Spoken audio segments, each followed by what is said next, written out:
A rising Navy captain spoke with Trump behind closed doors. Hours later, the entire country was debating her words, but no one, not even she, could have predicted what would happen next. The unmistakable roar of Marine One filled the sky as the helicopter descended onto Norfolk Naval Station. The sun gleamed off the steel decks of the USS George H.W. Bush, one of the Navy's most formidable aircraft carriers, as sailors stood at attention, waiting for their commander-in-chief.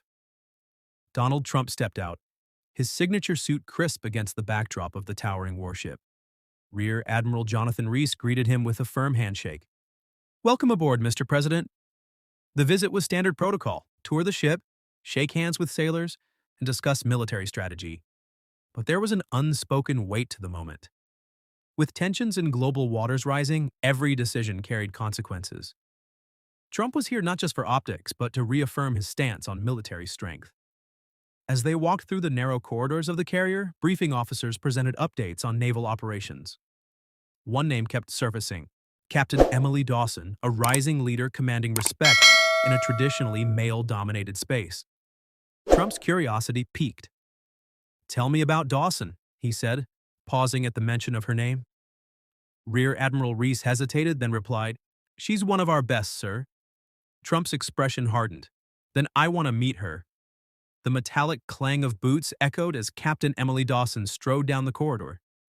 She had spent the morning overseeing flight operations, her focus sharp as ever. But now she was being summoned, personally requested by the President of the United States. She straightened her uniform before stepping into the briefing room. The atmosphere was charged, filled with senior officers and advisors, but all eyes turned toward her as she entered. Trump, leaning back in his chair, studied her with a calculating smirk.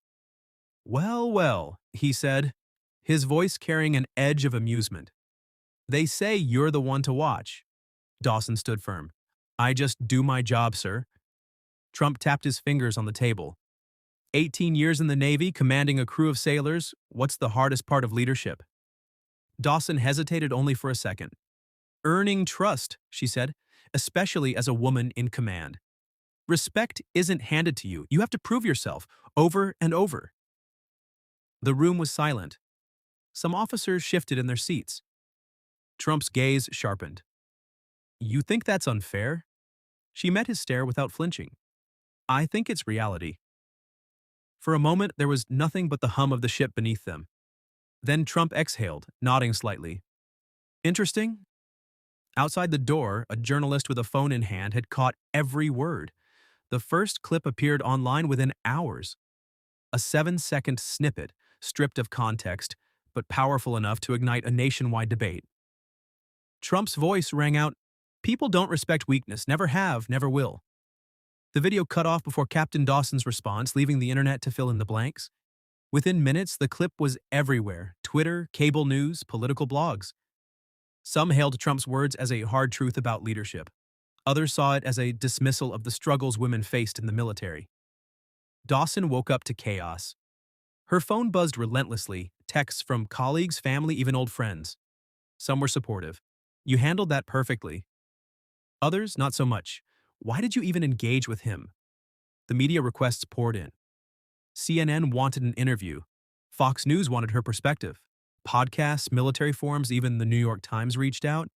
Then came the email. A retired admiral she once served under had sent a single warning: "Stay quiet. This will pass." Dawson stared at the screen, torn. If she spoke, she risked fueling the fire. If she stayed silent, others would define the story for her. She had hours to decide. But the world wasn't waiting. The media frenzy didn't die down. It escalated. News anchors, political commentators, and military veterans dissected the clip, each twisting it to fit their own narrative. On Fox News, a panel praised Trump's statement. "This is about resilience," one host argued. "Captain Dawson is clearly a strong officer, and Trump was reinforcing that respect is earned, not given." Meanwhile, MSNBC took the opposite stance.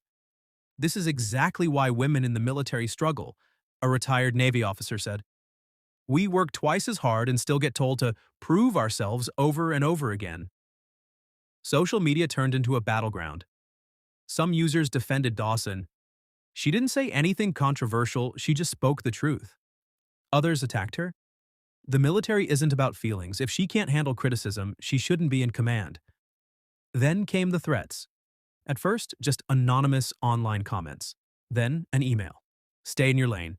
You represent the Navy, not your gender. Don't make this political. Dawson exhaled, steadying herself.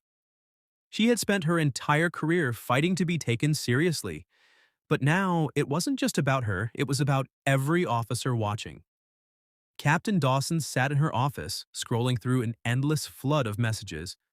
Some praised her courage, while others accused her of fueling a political firestorm. But one email stood out, a short note from a retired admiral. Stay quiet. This will pass. It was tempting. If she said nothing, the media cycle would eventually move on. But then she saw another message, this one from a young enlisted woman overseas. Captain Dawson, thank you. Hearing someone like you speak the truth means more than you know. Please don't let them silence you. Dawson leaned back, staring at the ceiling. The Navy's Public Affairs Office had already advised her to avoid further engagement. Your responsibility is to the Navy first, a senior officer had told her. But what about her responsibility to the people who looked up to her? If she stayed silent, others would define the narrative for her. If she spoke, she risked making the controversy even bigger. As she weighed her options, another alert flashed on her screen, a leaked memo from Navy leadership. The message was clear: keep Captain Dawson quiet. Now, staying silent wasn't just a choice, it was an order. The news broke before dawn. A well-known political blog had obtained an internal Navy memo, and within hours it was everywhere. The document suggested that leadership was concerned about how Captain Dawson's remarks were being interpreted. The wording was careful, but the implication was clear. Ensure this does not escalate further. CNN's headline read, "Is the Navy trying to silence Captain Dawson?" Fox countered with, "Leaked memo shows military leadership caving to political pressure." The Pentagon released a carefully worded statement.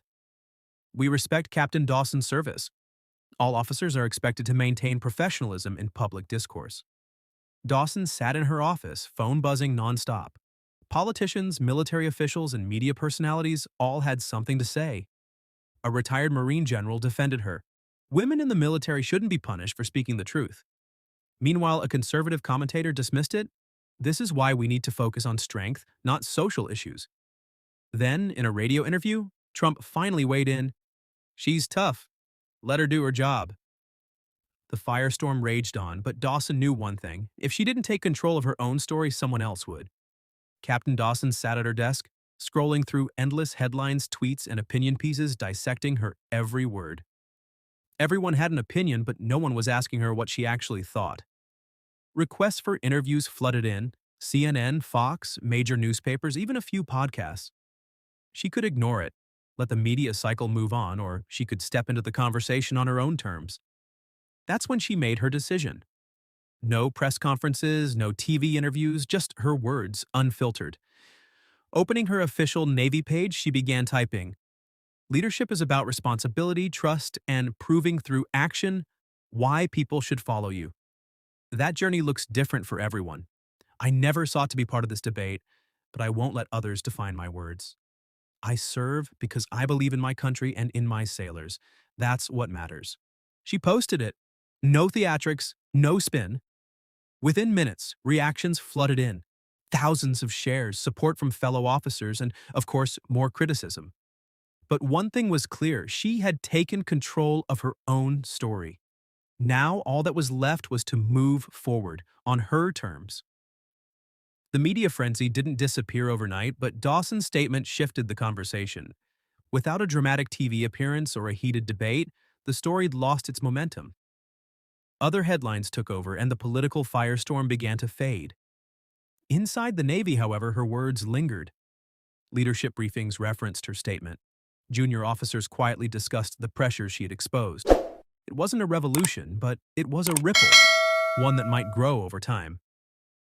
One afternoon, as Dawson walked the corridors of her ship, a young lieutenant stopped her. "Captain," he said hesitantly, "I just wanted to say how you handled all of this. It meant something." She met his gaze, offering a small nod. We all have a responsibility to leave things better than we found them. With that, she moved forward, not looking back. The headlines were fading, but her impact was just beginning. Life aboard the USS George H.W. Bush returned to normal, or as normal as it could be. The debates had quieted, the headlines moved on, but Captain Dawson knew the conversation wasn't truly over. Change in the military didn't happen overnight, but it happened through moments like this. Moments that forced people to think, to question, to evolve. She focused on her duties, leading her sailors with the same conviction she always had. But there was an undeniable shift. Junior officers and enlisted sailors, especially women, looked at her differently. Not just as a superior officer, but as someone who had voiced a truth many had felt, but never said aloud. One evening, she received an email from a young ensign. "Thank you for speaking up. It made a difference." Dawson smiled. She hadn't set out to start a movement, but maybe, just maybe, she had. Months passed and Captain Dawson remained focused on her mission. The media storm had faded, but the impact of her words lingered within the ranks. Discussions about leadership, respect, and the evolving role of women in the military continued in quiet corners of the Navy. One afternoon, as she walked the deck, a young lieutenant approached. "Captain, I just wanted to say I saw how you handled everything. It mattered." Dawson nodded, her expression calm but resolute. "We all have a responsibility to lead by example." The lieutenant smiled, standing a little taller. "Yes, ma'am." As Dawson looked out at the endless horizon, she knew the real work wasn't in headlines or debates. It was in the sailors she trained, the leaders she helped shape. And that was a legacy worth fighting for. Back in her office, Captain Dawson reviewed the latest operational reports. The world had moved on, but the conversations she had sparked still echoed in training sessions and leadership discussions. A new email caught her eye from a young female officer stationed overseas. "Because of you, I know I belong here." Dawson exhaled, a small but genuine smile forming. She hadn't sought attention, but she had made a difference. That was enough. As she stepped onto the deck, the ocean stretched endlessly before her. The Navy would continue evolving just as it always had. And she would keep doing what she did best, leading with strength, integrity, and purpose. Months passed and the media frenzy faded, but within the Navy, Dawson's impact remained. Her words had sparked quiet but meaningful discussions, leading to policy reviews and leadership training adjustments. One afternoon, she received an unexpected call from Rear Admiral Reese. "Captain Dawson, we're considering you for a leadership development initiative. Your perspective is invaluable." She paused, then nodded. "I'd be honored, sir." Hanging up, she looked out at the sea. Change didn't happen overnight, but she had helped push it forward. That was leadership, not in headlines, but in actions that endured long after the moment passed. If you enjoyed this story and want more thought-provoking and captivating narratives, make sure to like, share, and subscribe to our YouTube channel, Tailcraft. Stay tuned for more incredible stories that will keep you hooked from start to finish.